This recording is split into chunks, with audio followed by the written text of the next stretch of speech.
கர்த்தருடைய பரிசுத்தமான நாமத்துக்கு மகிமை உண்டாவதாக. மிகுந்த வாஞ்சையோடு கர்த்தருடைய பாதத்தில் அமர்ந்திருக்கிற உங்கள் எல்லாரையும் வாழ்த்துகிறேன். உங்கள் எல்லாரையும் காண்பதும் உங்களோடு ஒருமித்திருப்பதும் சந்தோஷமாய் கருதுகிறேன். நாம் தொடர்ச்சியாக எபிரேயருக்கு எழுதின நிருபத்தை தியானித்து கொண்டிருக்கிறோம். இந்த நாட்களில் அந்த எபிரேயர் 2ஆம் அதிகாரத்தை நாம் தியானித்து கொண்டிருக்கிறோம். கடந்த வாரத்தில் நாம் இயேசு கிறிஸ்துவனுடைய பாடுகளை பற்றி தியானிக்க தொடங்கினோம். இந்த நாளில் நாம் தியானிக்க போகிறது, முதலாவது நாம் தியானிக்க போகிறது நாலெட்ஜ் ஆஃப் ஜீசஸ் கிரைஸ்ட். பாடுபட போவதற்கு முன்பு, சிலுவையில் அறையப்படுவதற்கு முன்பு இயேசுவுக்கு உண்டாயிருந்த தெளிவான அறிவு,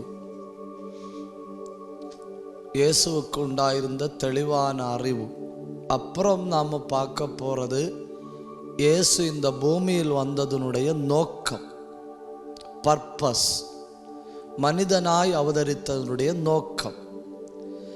அதற்கு பின்பு நாம் தியானிக்க போகிறது இயேசு கிறிஸ்துவனுடைய மரணத்தின் நோக்கம். இந்த பூமியில் வந்ததனுடைய நோக்கமும் மரணத்தினுடைய நோக்கமும் ஒன்றாயிருந்தாலும் ஆனால் சில காரியங்களை நாம் 2 பகுதிகளாக பிரித்து தான் கற்றுக்கொள்ளணும். அதனால் அதை 2ஆக பிரித்து நாம் கற்றுக்கொள்ள போகிறோம். முதல்ல இயேசுவுக்கு இருந்த சில அறிவுகள் ரொம்ப முக்கியம். ஒன்று, அவருக்கு என்ன தெரியுது? யோவான் 8ஆம் அதிகாரம் 14வது வசனம், நான் எங்கே இருந்து வருகிறேன் என்கிற அறிவு. He has the complete knowledge about where he comes from. நான் எங்கே இருந்து வருகிறேன். இந்த கர்த்தருடைய தூதன் ஆபிரகாமுடைய வீட்டிலிருந்து ஓடி போகிற ஆகாரை வழியில் சந்தித்து ஆகாரை பார்த்து கேட்ட கேள்வி என்ன தெரியுமா? ஆகாரே, நீ எங்கிருந்து வருகிறாய்? இயேசு கிறிஸ்துவுக்கு தெளிவா தெரியுது, நீங்கள் பூமியிலிருந்து உண்டானவர்கள், நான் தேவனிடத்திலிருந்து வந்தவர். ஆவிக்குரிய தேவ பிள்ளைகள் மேலானவைகளை பார்த்து வாழணும், மேல் நோக்கி பார்த்து வாழணும். அவர் சொல்றார், நான் வானத்திலிருந்து வந்தவர். இயேசு கிறிஸ்துவுக்கு இருந்த 2வது அறிவு, நான் எங்கிருந்து வந்தேங்கிற அறிவு மட்டும் இல்லை, நான் எங்கே போகிறேன் என்கிற அறிவு. இதே கேள்வியை ஆகாரிடத்தில் கர்த்தருடைய தூதன் கேட்கிறாரு. ஆகாரே, நீ எங்கிருந்து வருகிறாய்? உனக்கு என்ன சம்பவித்தது? நீ எங்கே போகிறாய்? கண்டிப்பாக நான் இனி சொல்ல போகிற கேள்விகளுக்கு நாம் பதில் அறிந்திருக்கணும், பதில் சொல்லணும். 1, நாம் எங்கிருந்து வருகிறோம். 2, நாம் எங்கே இருக்கிறோம். 3, நமக்கு என்ன சம்பவித்தது. 4, நாம் எங்கே போகிறோம். இந்த கேள்விகளுக்கு நமக்கு தெளிவான பதில் இருக்கணும். Where I do come from, what happen to me, where am I, where I am going to. அப்போ எங்கிருந்து வந்தேன், எங்கே இருக்கிறேன், எனக்கு என்ன சம்பவித்தது, நான் எங்கே போகிறேன். இந்த 4 கேள்விகளுக்கான பதில்களை தேவ பிள்ளைகள் கண்டிப்பாக அறிந்து வைத்திருக்கணும். நான் எங்கே போகிறேன் அப்படிங்கிற அறிவு நமக்கு கண்டிப்பாக இருக்கணும். ஏன்னா நாம் குடியிருக்கிற பூமி நிலையானது அல்ல, அது கொஞ்ச காலத்துக்கு. இந்த கொஞ்ச கால பூமியில் வாழ்ந்த பின்பு நமக்கு தெளிவான அறிவு இருக்கணும், நான் எங்கே போகிறேன். இயேசுவுக்கு தெரியுது, நான் எங்கிருந்து வந்தேன், பிதாவினிடத்திலிருந்து வந்தேன். நான் எங்கே போகிறேன் அப்படின்னு கூட அவருக்கு தெரியுது.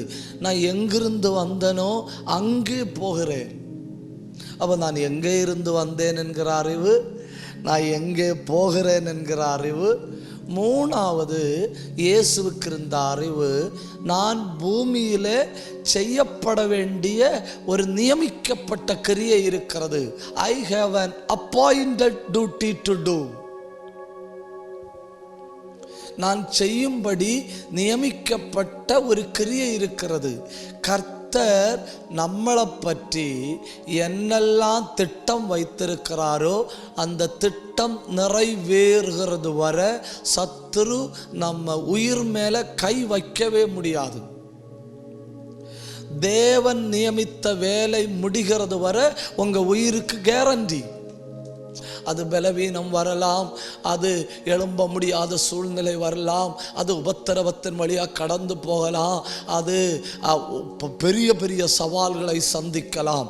என்ன சந்தித்தாலும் என்ன நடந்தாலும் தேவன் என்னை குறித்து வைத்திருக்கிற கடைசி திட்டம் நிறைவேறியே தீரும் என்கிற உறுதியான நம்பிக்கை நமக்கு இருக்கணும். ஒரு நிமிஷம் கண்ணை மூடி பலவீனத்தின் ஆவியை கடிந்து கொண்டு ஜெபியுங்க.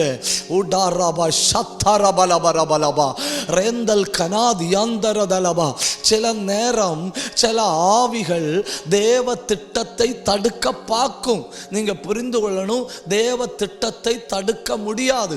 ஆனா நாம என்ன பண்ணணும்னா தேவ திட்டத்தை தடுக்கிற ஆவிகளோட போராடணும். ஒரு நிமிஷம் நல்லா ஒன்று போராடுங்க, ஆவியில போராடுங்க. தேவ திட்டத்தை தடுக்கிற அந்த ஆவிகளை வெட்டி ஜெபிங்க. கண்ணை மூடி பரிசுத்தாவின் நிறைவில் அந்நிய பாஷை பேசி உங்க குடும்பத்தில், உங்க தனிப்பட்ட வாழ்க்கையில், உங்க ஊழியத்தில், உங்க சரீரத்தில், உங்க எதிர்காலத்துக்கு, உங்க தரிசனத்துக்கு தேவன் வைத்திருக்கிற திட்டத்தை தாமதப்படுத்துகிற, தடை பண்ண பார்க்கிற அந்த ஆவிகளை வெட்டி ஜெபிங்க. ரீபம் கமம் கதனியா அல் மாந்தர கந்தல் கபரபலபா ஊட பிரௌடப துரபலபரபலபா. ஒரு பலத்த தேவ பிரசன்னம் இப்பொழுது நீங்க இருக்கிற இடத்துல உங்களை ஆட்கொள்ளுகிறது. தேவன் உங்களை பலப்படுத்துகிறார். சில மதில்களை தாண்ட வேண்டிய கிருபை தருகிறார். ரகதன ரிகதன கமகதன அடக துனப பிரௌட பத்தன அல் கந்த ரியாந்தரா ரேந்தல் கனாதன. கண்ணை மூடி பெற்றுக்கொள்ளுங்க. அசாதாரண வல்லமை, அசாதாரண கிருபை, அசாதாரண அபிஷேகம். ஆண்டவர் என்ன கொண்டு செய்ய வேண்டிய ஒரு திட்டம் இருக்கிறது. ஒரு நோக்கத்தோட ஆண்டவர் என்னை இந்த பூமியில வைத்திருக்கிறார். அந்த நோக்கம் பெரியது. என் திறமையால் முடியாதது, என் முயற்சியால் முடியாதது, தேவனால் மட்டுமே முடியும்.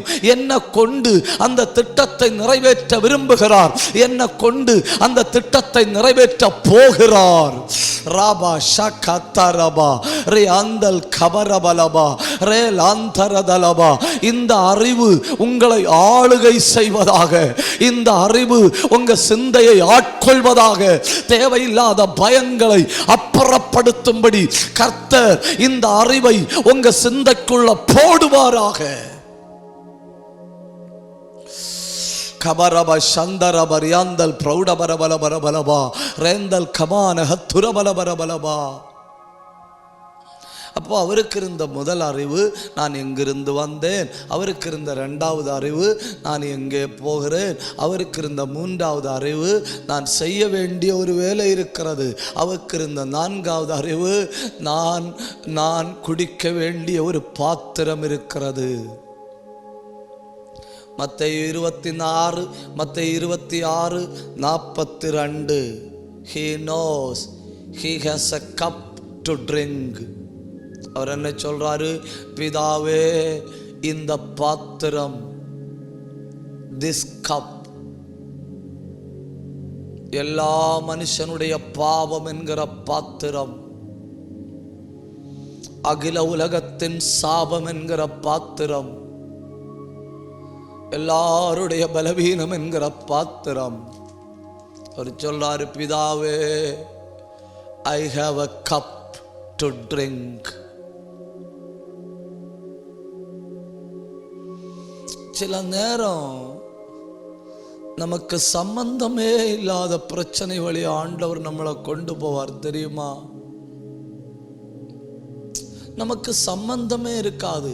நமக்கு தொடர்பில்லாத காரியத்தில் நம்ம இழுத்து போட்டு பேசப்படுவோம். ஏன்னா நாம் அதை ருசி பார்க்கணும்னு ஆண்டவர் விரும்புகிறார். ஏன் பாஸ்டர் நான் அதை ருசி பார்க்கணும்னு ஆண்டவர் விரும்புகிறார் அப்படின்னா, ஏன்னா நான் அதை ருசி பார்த்தாதான் அதுக்குள்ள கிடக்கிற அநேகருக்கு நான் உதவி செய்ய முடியும்.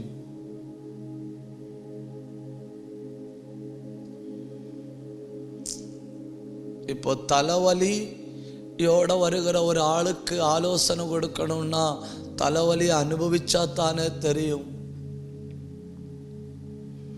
Until you taste what stomach pain is.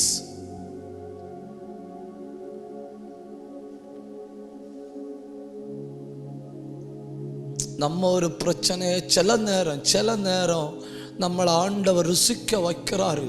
ஏன் ருசிக்க வைக்கிறாருன்னா, அதுக்குள்ளே கிடக்கிற சிலர் உண்டு, உதவியற்று கிடக்கிற சிலர்.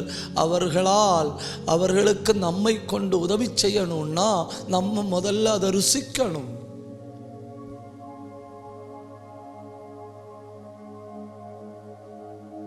அதனால தயவு செஞ்சு இந்த பைபிள் காலேஜ் மாணவர்களுக்கு வருகிற அவ்வளவு கூர்மையான புத்தி உங்களுக்கு வரக்கூடாதுன்னு, சமரியா ஸ்திரியை ஆதாயம் பண்ணும்படி விபச்சாரத்தில் விழணுமா சாருன்னு கேட்ட மாதிரி வரக்கூடாது.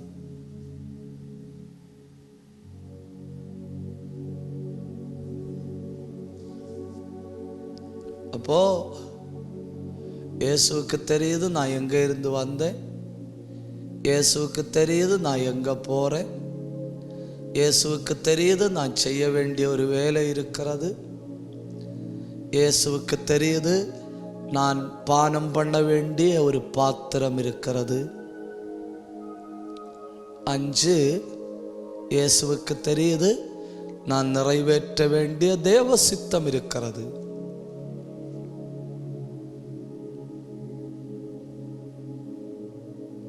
அந்த சிலுவை மரணத்தில் மரிப்பதற்கு முன்னே எப்படியெல்லாம் இயேசுவை சத்ரு கொல்ல பார்த்தான். செங்குத்தான மலையிலிருந்து அவரை தள்ளி போட்டு கொல்ல பார்த்தாங்க, கை கூடல்ல. அவரை கல்லெறிஞ்சு கொல்ல பார்த்தாங்க, கை கூடல்ல. தேவாலயத்தில் வச்சு அவரை கொல்ல பார்த்தாங்க, கை கூடல்ல. ஏன்? சிலுவையில் இருக்கும்போதே சொல்றாங்க, நீ தேவகுமார் நானால் இறங்கி வா. சாத்தானே சொல்றான், தேவகுமார் நானால் இந்த இடத்திலிருந்து தாழ குதியும்.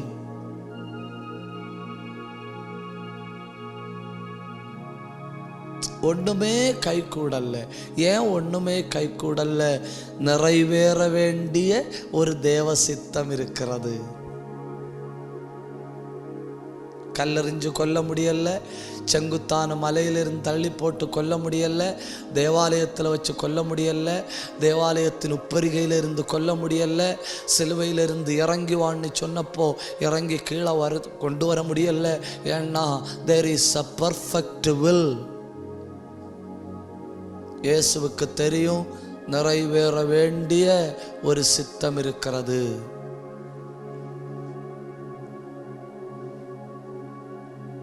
இயேசுவுக்கு இருந்த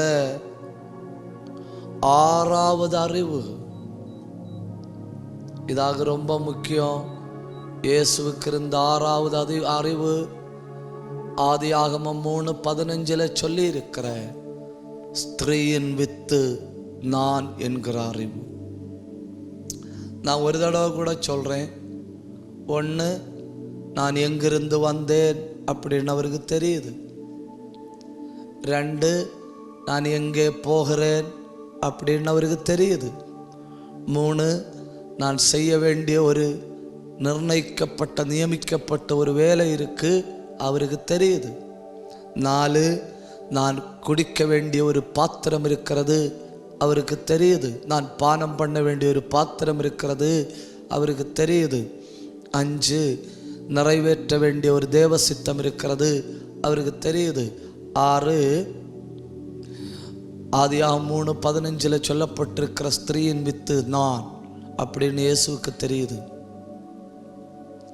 கலாத்தியர் 4 அதிகாரம் 4-5 வசனத்தை வாசிக்கிற பொழுது, காலம் நிறைவேறின பொழுது ஸ்திரீயினிடத்தில் பிறந்தவரும், when the time had fully come. இந்த ஒரு காரியத்தில் தான் சத்துருவுக்கு பெரிய பிரச்சனை. என்னன்னா, ஆண்டவர் ஸ்திரீயினிடத்தில் சொன்னார் இல்லையா, ஸ்திரீயின் வித்து சர்ப்பத்தின் தலையை நசுக்கும்னு. இப்போ ஏவாளுக்கு பிள்ளைகள் பிறந்தார்கள், 2 பிள்ளைகள். அப்போ சாத்தான் என்ன நினைச்சான், ஸ்திரீயின் வித்து இவங்க 2 பேர்ல ஒரு ஆளா இருக்கணும். ஸ்திரீயின் வித்து இவங்க 2 பேர்ல ஒரு ஆளா இருக்கணும். ஒன்னு காயினா இருக்கணும், இல்ல ஆபேலா இருக்கணும். காயினுடைய நடக்கை, காயினுடைய பேச்சு, அவனுடைய பழக்க வழக்கங்களை பார்த்தா அவன் சாத்தானை மிதிக்கிற ஆளு மாதிரி தெரியல. அதனால காயினை விட்டுட்டான் சாத்தான். ஆபேலை பார்க்குறான். ஆபேலை பார்த்தப்போ சாத்தானுக்கு ஒரு சந்தேகம் வருது, ஒருவேளை இவன் தான் ஸ்திரீயின் வித்தா இருப்பானோ, இவன் தான் என் தலையை நசுக்குவானோ. அதனால் என்ன பண்ணிட்டான், ஆபேலை காயினை வச்சு கொலை பண்ணிட்டான். உடனே சாத்தான் என்ன நினைச்சான், என்னை நசுக்க வந்த ஸ்திரீயின் வித்தின் கதை முடிஞ்சது. அதுக்கு பிறகு அவன் அதை யோசிக்கவே இல்லை. கொஞ்ச காலம் தாண்டி நோவா இந்த பூமியில பிறந்த உடனே,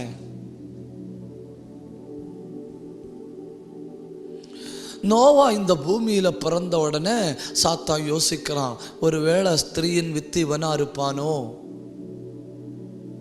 ஸ்திரீயின் வித்து இவனா இருப்பானோ. ஏன்னா இவன் தேவ சத்தம் கேட்குறான், தேவனோடு நடக்கிறான், தேவனோடு சஞ்சரிக்கிறான், தேவனோடு பேசுகிறான், தேவன் இவனோடு பேசுகிறாரு. எல்லா நேரமும் நோவாவை பார்க்கும்போதெல்லாம் சாத்தானுக்கு தெரியுது, என்னை மிதிக்க வந்த ஸ்திரீயின் வித்து வந்தான். அவன் திராட்சரசம் குடித்து வஸ்திரம் விலகி படுத்திருந்தான் இல்லையா, அதோட சாத்தானுக்கு அந்த பயம் போயிட்டு, இப்போ ஆபேலை பற்றி இருந்த பயம் போயிட்டு, அப்புறம் நோவாவை பற்றி இருந்த பயம் போயிட்டு. இதுக்கு 2க்கு இடையில ஏனோக்கு இருந்த நாட்களில் சாத்தான் நினைச்சான், இவன் தான் ஸ்திரீயின் வித்து, சந்தேகமே இல்லை, இவன் தான்.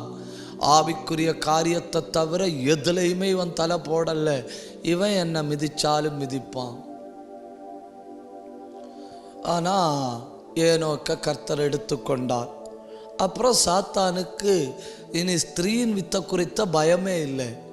அந்த காலத்திலே ஆகும் இஸ்ரவேலுக்கு ஒரு இரட்சகனை கர்த்தர் எழும்ப பண்ணுகிறார், மோசே. இப்போ மோசேயினுடைய வனாந்தரத்தில் உள்ள அனுபவங்கள், இஸ்ரவேல் ஜனங்களை நடத்தி கொண்டு போகிறது, தேவனுடைய மகிமையில் போய் அமர்ந்திருக்கிறது, இதெல்லாம் பார்த்த உடனே சாத்தான் நினைச்சான், இவன் தான் ஸ்திரீயின் வித்து, இவன் தான் ஸ்திரீயின் வித்து. ஆனா கர்த்தர் பேச சொன்னார் இல்லையா, பாறை, அந்த பாறையை பார்த்து மோசே அடிச்ச உடனே அந்த பயம் சாத்தானுக்கு போயிட்டு. அப்புறம் எப்பப்போ இந்த பூமியில பரிசுத்தவான்கள் வாழ்கிறார்களோ அப்பெல்லாம் சத்துருவுக்கு ஒரு பயம், இவர்கள் தான் என் தலையை மிதிக்க போகிறார்களோ. கடைசியில யோவான் ஸ்நாபகன் வனாந்தரத்தின் சத்தமாய் வந்தான். சத்துரு கிட்டத்தட்ட கன்ஃபார்ம் பண்ணிட்டான், இவன் தான் என்னை மிதிக்க போகிற, சத்துருவின் தலையை மிதிக்க போகிற ஸ்திரீயின் வித்து இவன் தான் அப்படின்னு சத்துரு கன்ஃபார்ம் பண்ணிட்டான். கன்ஃபார்ம் பண்ணி இனி யாரை கொலை பண்ணணும், யோவான் ஸ்நாபகனை கொலை பண்ணணும். அதுக்கான திட்டங்களை தீட்டுறான். யோவான் ஸ்நாபகனுடைய தலையை வெட்டி ஒரு பாத்திரத்தில் வச்சு ராஜா தன்னுடைய நடனமாடின ஏரோதியாளின் மகள் கையில் கொடுத்த உடனே சத்ருவுக்கு அந்த பயமும் போயிட்டு. எல்லா காலத்திலையும் சத்ரு பயந்து கொண்டிருந்தது என்ன, ஏதோ ஒரு நபர் ஸ்திரீயின் வித்தாக இந்த பூமியில வந்து என் தலையை நசுக்குவது உறுதி. அதனால அவங்க என்னை அழிப்பதற்கு முன் எப்படியாவது அவங்கள தப்பு பண்ண வைக்கணும், அவங்கள அழிக்கணும் அப்படின்னு சத்துரு திட்டம் போட்டு செய்து முடிக்கிறான். இயேசு கிறிஸ்து பூமியில பிறந்தார் இல்லையா, இயேசு கிறிஸ்துவுக்கு தெரியுது நான் தான் ஸ்திரீயின் வித்து, ஸ்திரீயின் வித்து சர்ப்பத்தின் தலையை நசுக்கும்.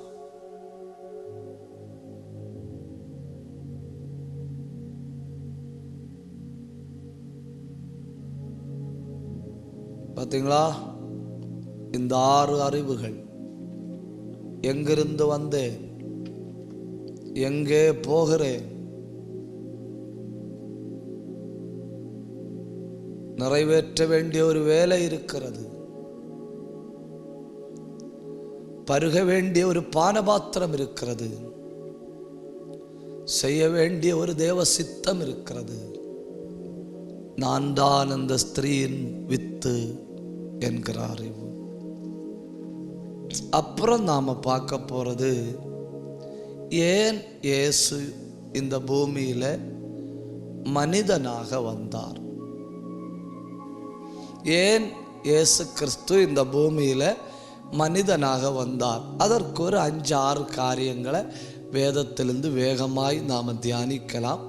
1வது காரணம், எபிரேயர் 2ஆம் அதிகாரம் 7 முதல் 9 வரை உள்ள வசனங்கள். எபிரேயர் 2ஆம் அதிகாரம் 7 முதல் 9 வரை உள்ள வசனங்கள். அந்த வசனங்கள்ல நீங்க பார்த்தா உங்களுக்கு தெரியும், மனுஷனை ஆண்டவர் சிருஷ்டித்த பொழுது எல்லாவற்றுக்கும் அதிகாரியாக சிருஷ்டித்தார்.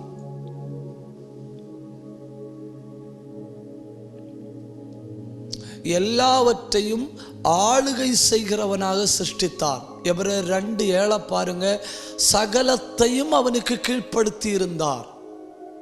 அது எப்போன்னா, அந்த பாவம் செய்வதற்கு முந்திய நிலை, பாவத்தில் விழுந்து போனாங்க இல்லையா, அதுக்கு முந்திய நிலை, எல்லாம் இயற்கையும் எல்லாம் மனிதனுக்கு கீழ்ப்பட்டிருந்தது. 7வது வசனத்துல தெரியுது. ஆனா 8வது வசனத்தை பாருங்க, அப்படி இருந்தும் எல்லாம் அவனுக்கு கீழ்ப்பட்டிருக்க காணோம்.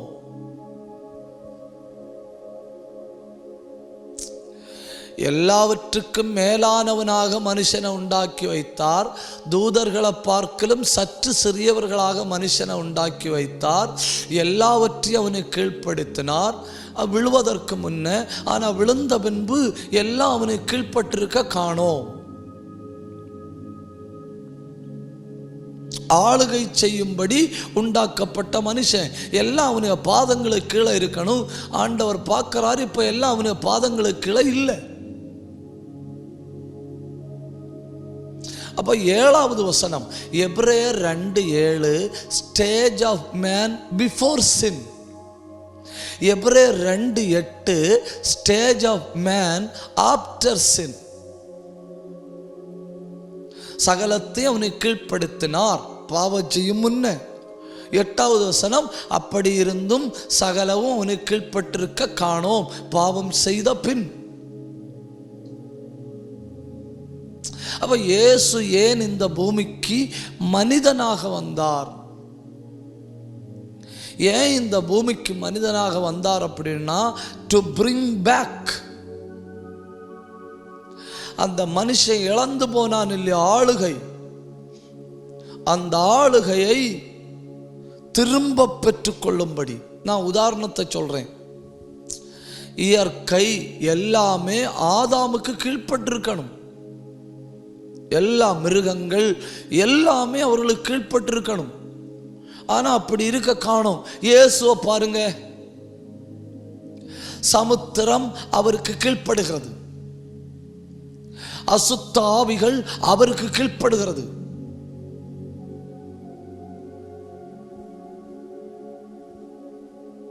பலவீனங்கள் அவருக்கு கீழ்ப்படுகிறது. 33.5 ஆண்டுகள் இந்த பூமியில வாழ்ந்தவர். எல்லாம் அவருக்கு கீழ்ப்பட்டிருந்தது. அதாவது ஆதாம் ஏவாளால் முடியாததை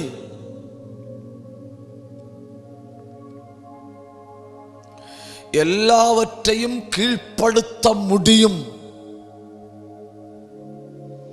என்று நிரூபிக்கும்படி அவர் இந்த பூமியில மனுஷனாய் வந்தார்.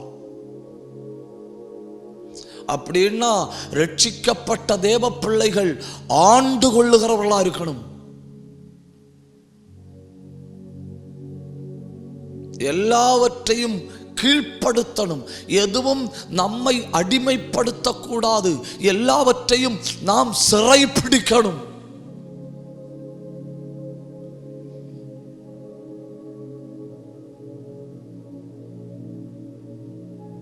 அதை நிரூபிக்கும்படி. இல்ல பலவீன சரீரத்தில் வச்சு பூமியில ஜெயத்தோட வாழ முடியாது, இந்த மாம்ச சோதனையை வச்சு பூமியில வெற்றி பெற முடியாது அப்படிங்கிற யோசனையை மனுஷனுக்குள்ள சாத்தான் போட்டுட்டே இருந்தான். இல்ல, இதே மாம்சத்துல இதே சரீரத்துல சகலத்தையும் கீழ்ப்படுத்த முடியும் என்று நிரூபிக்கும்படி அவர் மனிதனாய் பிறந்தார். எத்தனை பேருக்கு புரியுதுன்னு எனக்கு தெரியல. அப்படியானால் அவரை தங்கள் உள்ளத்தில் வைத்திருக்கிறவர்கள் சகலத்தையும் கீழ்ப்படுத்த முடியும். ரகம் கமம் கதம் அல்ம கந்தல் கனாத்தனா ரியாந்தர பிரௌடப துரபலபரபலபா ரேலாந்த ஹத்தரபலபரபலபா. ஆண்டு கொள்ளுங்கள்.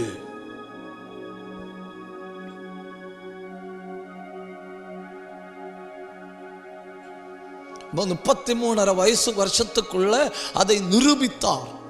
இயற்கை அவருக்கு கீழ்ப்படுகிறது, மனிதர்கள் அவருக்கு கீழ்ப்படுகிறார்கள், பலவீனங்கள் அவருக்கு கீழ்ப்படுகிறது, ஆவிகள் அவருக்கு கீழ்ப்படுகிறது, ஏன் சடலங்கள் அவருக்கு கீழ்ப்படுகிறது.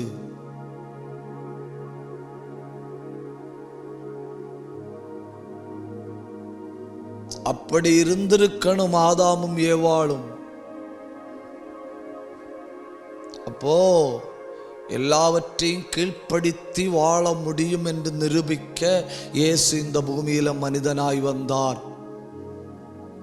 அதாவது 1வது நோக்கம் எபிரேயர் 2:7-9. 2வது நோக்கம் சாத்தானை வெளியரங்க கோலமாக்கும்படி அவர் மனிதனாய் வந்தார். கொலோசையர் 2ஆம் அதிகாரம் 14-15 வசனங்கள். இந்த பைபிள்ல லைக் அப்படிங்கிற வார்த்தையை பாருங்க. லைக் போல அப்படிங்கிற வார்த்தையை பாருங்க. சாத்தான மனிதன் தெளிவாய் புரிந்து கொள்ளணுங்கிறதுக்காக அந்த போல என்கிற வார்த்தை பயன்படுத்தப்பட்டிருக்கிறது. இந்த பப்பட் ஷோ எல்லாம் வைப்பாங்க. பப்பட் ஷோ ஒரு சிங்கத்தோட பப்பட்டுன்னு வச்சுக்கிடுங்க. சிங்கத்தோட பப்பட். பப்பட்டுன்னா தெரியும் இல்லையா உங்களுக்கு? உங்களுக்கு தெரியாதுன்னா எனக்கும் தெரியாது, ரொம்ப கஷ்டம். இவ சிங்கத்தோட பப்பட், சிங்கத்தோட தலை, சிங்கத்தோட வாலு, சிங்கத்தோட கை கால்கள். ஆனா உள்ள உட்கார்ந்து இருக்கிறது ஒரு சின்ன குழந்தை. உள்ள உட்கார்ந்து இருக்கிற சின்ன குழந்தை இப்போ லுக் லைக் லயன், சிங்கத்தை போல.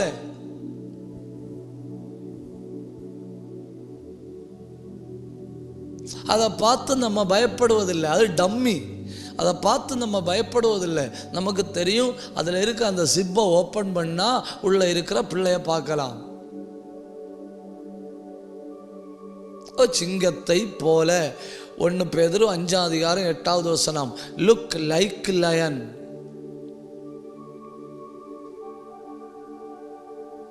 அப்புறம்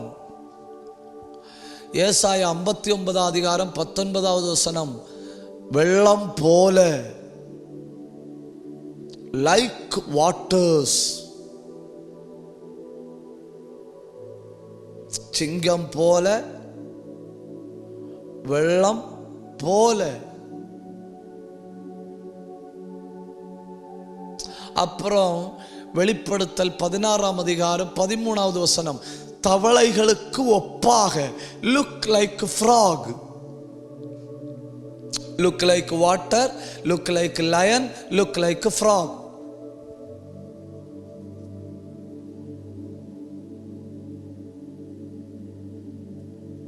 அடுத்து இந்த லூக்கா 10ஆம் அதிகாரம் 18, 19, 20 வசனங்களை பாருங்க. சர்ப்பங்களையும் தேள்களையும், அப்படின்னா லைக் சர்பன்ட், லைக் ஸ்கார்பியன். பாம்பு தலையால் தாக்கும், தேள் வாளால் தாக்கும். both are dangerous. ஒன்னு டெய்ல டேஞ்சரஸ், இன்னொன்னு ஹெட்ல டேஞ்சரஸ். அப்போ எப்படியெல்லாம் காட்சி அளிக்கிறதுன்னு பாருங்க. சிங்கத்தை போல காட்சி அளிக்குது, வெள்ளம் போல காட்சி அளிக்குது, அப்புறம் தவளைக்கொப்பா காட்சி அளிக்குது, அப்புறம் பாம்பை போல காட்சி அளிக்குது, அப்புறம் ஸ்கார்பியனை போல, தேளை போல காட்சி அளிக்குது. இதெல்லாமே லுக் லைக். ஆனால் இதுக்கு சுய ரூபம்னு ஒன்று உண்டு இல்லையா? இப்போ இந்த குழந்தை வேணும்னா சிங்கத்தினுடைய பப்பட்டை போட்டுக்கிட்டு நிற்கலாம், எலியோட பப்பட்டை போட்டுக்கிட்டு நிற்கலாம், முயலோட பப்பட்டை போட்டுக்கிட்டு நிற்கலாம். வெளியே பார்க்குற நமக்கு என்ன தெரியுது? ராபிட். நமக்கு என்ன தெரியுது? ராட். நமக்கு என்ன தெரியுது? லயன். நமக்கு அதுதானே தெரியுது. வெளியே தெரிகிறதானே நமக்கு தெரியுது, உள்ள இருக்கிற நமக்கு தெரியல. அப்படின்னா இதெல்லாம் ஒரு வகையான போர்வைகள்.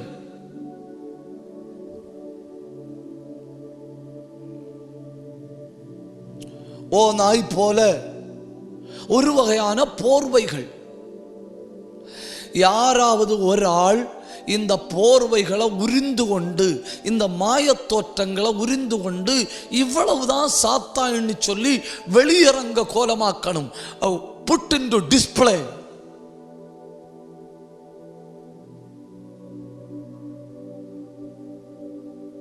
அவன் நீங்க நினைக்கிற மாதிரி பெரிய சர்ப்பமோ பெரிய சிங்கமோ கிடையாது.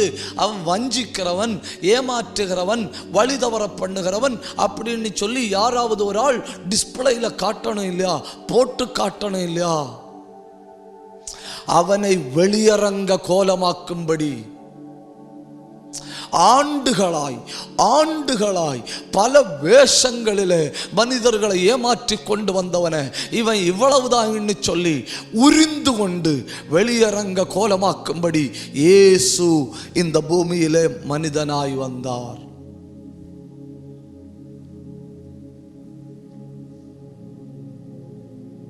இனி அவன் சிங்கம் மாதிரி ஓநாய் மாதிரி பயப்படுத்த முடியாது. ஏன்னா அந்த பப்பட்டை கிழிச்சிட்டாரு சிலுவையில் வச்சு.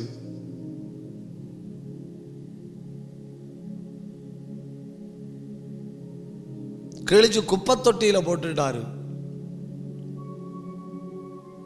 இரண்டாவது நோக்கம், முதலாவது நோக்கம் உங்களுக்கு புரியுதுன்னு நினைக்கிறேன். ஆதாம் ஏவாளை இந்த பூமியில் ஆளுகை செய்கிறவளாய் வைத்தேன். அவங்களால முடியல.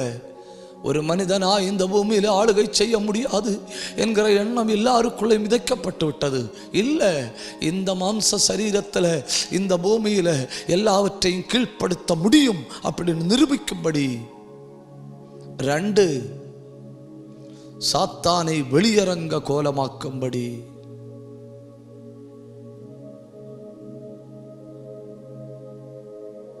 3, to destroy the works of Satan.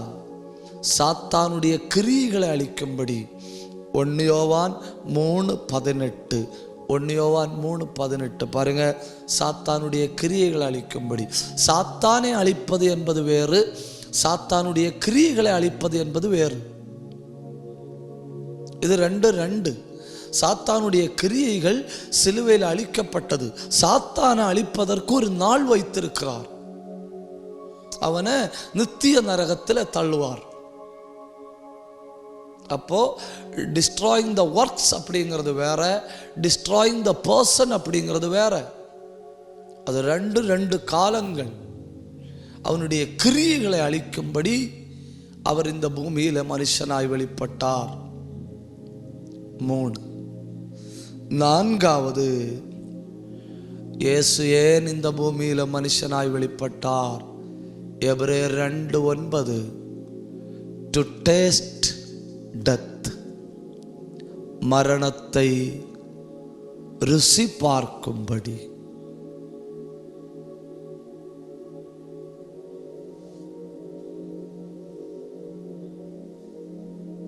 மனுஷனால் பாவம், பாவத்தால் மரணம்.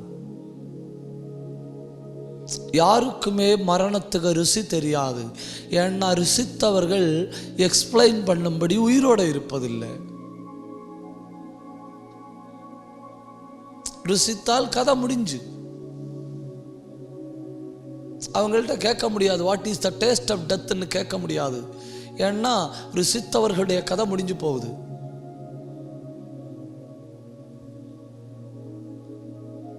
அதனால எல்லாருக்குள்ளேயும் மரண பயம். ஜீவ காலம் எல்லாம் மனிதன் மரண பயத்தில் வாழ்கிறான். இவர் இந்த பூமியில வந்தார் எதற்காக தெரியுமா? டு டேஸ்ட் டெத், மரணத்தை ருசி பார்க்கும்படி.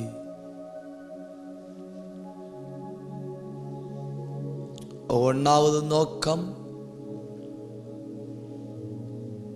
இந்த பூமியில எல்லாவற்றையும் கீழ்ப்படுத்தி வாழ முடியும் என்பதை நிரூபிக்க. 2வது நோக்கம், சாத்தானை வெளியரங்க கோலமாக்க. 3வது நோக்கம், சாத்தானுடைய கிரியைகளை அழிக்க.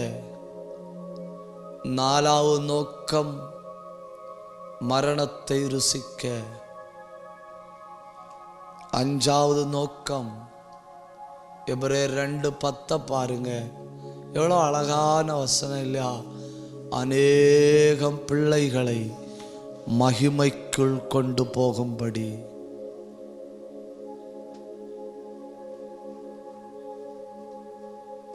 எல்லாரையும் மகிமைக்குள்ள கொண்டு போகணும் அப்படிங்கிறது அவருடைய வாஞ்சை, அவருடைய ஆசை. ஒருவரும் கெட்டு போவது அவருக்கு சித்தம் இல்லை. எல்லாரும் மனம் திரும்ப வேண்டும் என்று நீடிய பொறுமையுள்ளவராயிருக்கிறார்.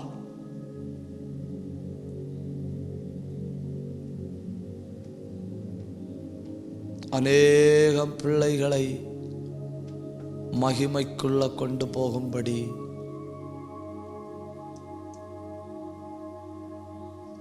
In order to bring many children to glory.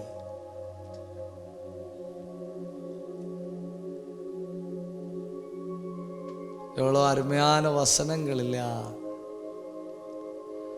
அப்போ நாம அவருக்கு இருந்த அறிவுகளை பார்த்தோம். அவர் இந்த பூமியில மனிதனாய் வந்ததனுடைய நோக்கங்களை பார்த்தோம். ஒரு நிமிஷம் கண்ணை மூடி எல்லாரும் வாய் திறந்து பரலோகத்தின் தேவனை நோக்கி ஒன்று ஜெபிக்கலாமா? அத்தனை பேரும் கண்ணை மூடுங்க. கொஞ்ச நேரம் தேவ பிரசன்னத்தை அனுபவிங்க. எது இப்பொழுது உங்களை அடிமைப்படுத்துகிறதோ அதை நீங்க மேற்கொள்ள முடியும். எது உங்களை கீழ்ப்படுத்துகிறதோ அதை நீங்க கீழ்ப்படுத்த முடியும். அதை நிரூபித்திருக்கிறார். இப்பொழுது அவருடைய வல்லமையின் பிரசன்னம் உங்க மேல ஆழமாய் இறங்கும்படி மொத்தமா ஒன்று விட்டு கொடுத்து ஜபியுங்க. கிருபை பெற்றவர்கள் நல்ல ஆவியில போராடி ஜபியுங்க. அடகம் துரபம் கமல் கமனம் அந்தல் கநாத ரேகந்தனாதியா ரியாந்தல் பிரௌடபத் தரபலபரபலபா ரேக்காலாதரீதரதலபா அல்கமன சந்தரபலபரபலபா. ஆண்டவரே, உடைய பிள்ளைகள் மேல் கிருபை இறங்குவதாக. நாங்கள் எங்கிருந்து வந்தோம் என்கிற அறிவோடு வாழணும். நாங்கள் எங்கே இருக்கிறோம் என்கிற அறிவோடு வாழணும். நாங்கள் எங்கே போகிறோம் என்கிற அறிவோடு வாழணும். எங்களை பற்றிய தேவ சித்தம் பெரியது என்கிற அறிவோட வாழணும். தேவன் நிர்ணயித்ததை செய்து முடிக்கிறது வரை சத்துரு ஒன்றும் செய்ய முடியாது என்கிற அறிவோட வாழணும்.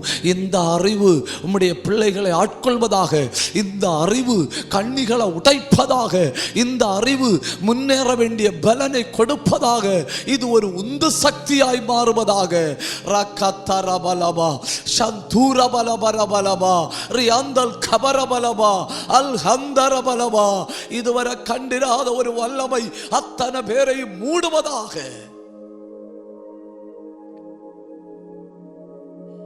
ஆண்டவரே, தந்திருக்கிற இந்த நல்ல பைபிள் ஸ்டடிக்காய் நன்றி.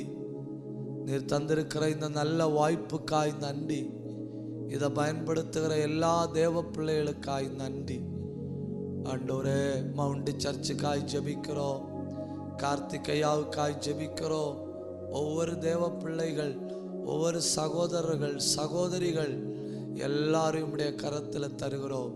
உடைய தாசனுடைய எல்லா ஊழியங்களையும் உடைய கரத்தில் தருகிறோம்.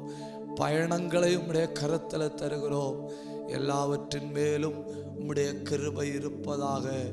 ஆண்டவரே, அந்த ஊழியத்தை ஒரு மகிமையின் மேகத்தால் மூடி இருப்பீராக. உம்முடைய பிரசன்னத்தில் எங்களை தாழ்த்துகிறோம். அடுத்த ஒரு பைபிள் ஸ்டடியில் நாங்கள் ஒருமித்து காண்கிறது வரை எங்கள் ஆவி ஆத்தும சரீரம் குற்றமின்றி காக்கப்படுவதாக எங்களை தாழ்த்துகிறோம். உடைய நல்ல நாமத்தை உயர்த்துகிறோம். ஜெபத்தை கேட்டபடியால் உமக்கு நன்றி செலுத்தி இயேசுவின் நாமத்தில் ஜெபிக்கிறோம் நல்ல பிதாவே. மௌனமாய் கேட்டுக்கொண்டு உங்கள் எல்லாரையும் கர்த்தர் ஆசீர்வதிப்பார்.